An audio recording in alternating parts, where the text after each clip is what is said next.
Pemirsa, sejumlah tokoh penting menghadiri rangkaian acara sidang tahunan MPR dan sidang bersama DPR dan DPD 2025. Presiden ke-6 RI Susilo Bambang Yudhoyono dan Presiden ke-7 RI Joko Widodo nampak menghadiri sidang tahunan MPR.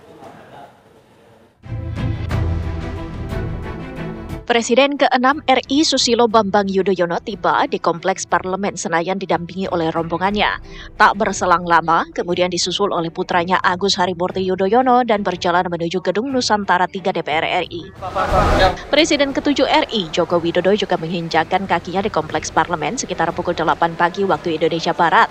Berbeda dengan setahun lalu ketika hadir sebagai Presiden RI, Jokowi kini nampak mengenakan setelan jas formal tak seperti setahun lalu ketika dirinya tiba dengan pakaian adat.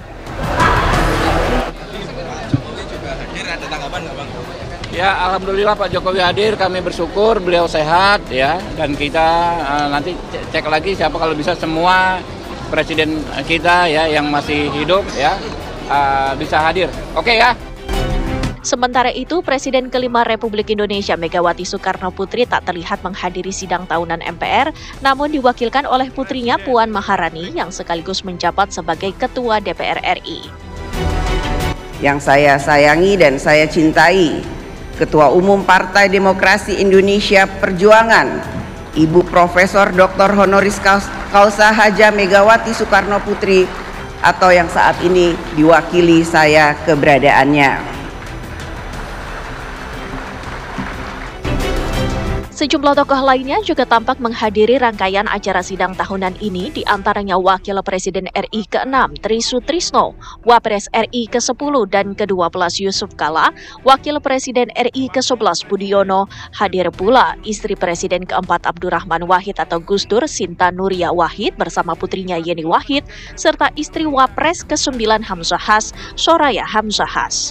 Dari Jakarta, Tim TV One mengabarkan.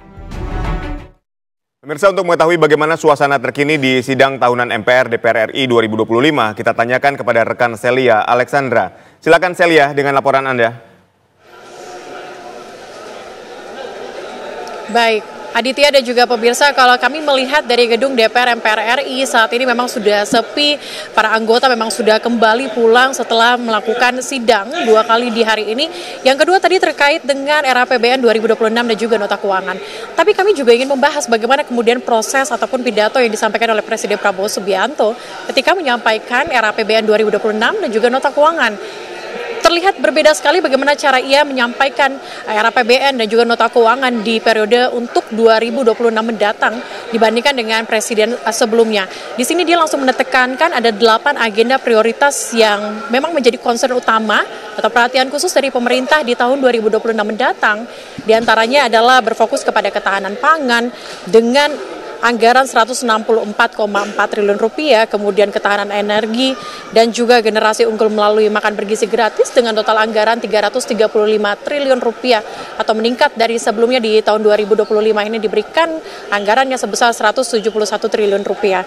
Kemudian juga di bidang pendidikan untuk memperkuat pendidikan vokasi dan juga untuk selarasan kurikulum, pemirsa, agar kurikulum yang disasar ataupun yang dipelajari oleh siswa ini bisa sesuai dengan kebutuhan kerja dan juga meningkatkan banyaknya lapangan pekerjaan di tahun 2026.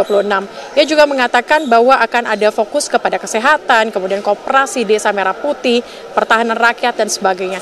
Kami juga menyoroti, pemirsa, ada 3 kementerian lembaga kemudian yang mendapatkan anggaran cukup tinggi di tahun 2026, diantaranya biasanya untuk Kementerian Pertahanan, namun di tahun 2026 ini fokusnya adalah kepada kementerian ataupun maksud kami adalah Badan Gizi Nasional di angka 268 triliun, kemudian diikuti oleh Kementerian Pertahanan dan juga diikuti oleh Kepolisian. Sementara demikian, Aditya.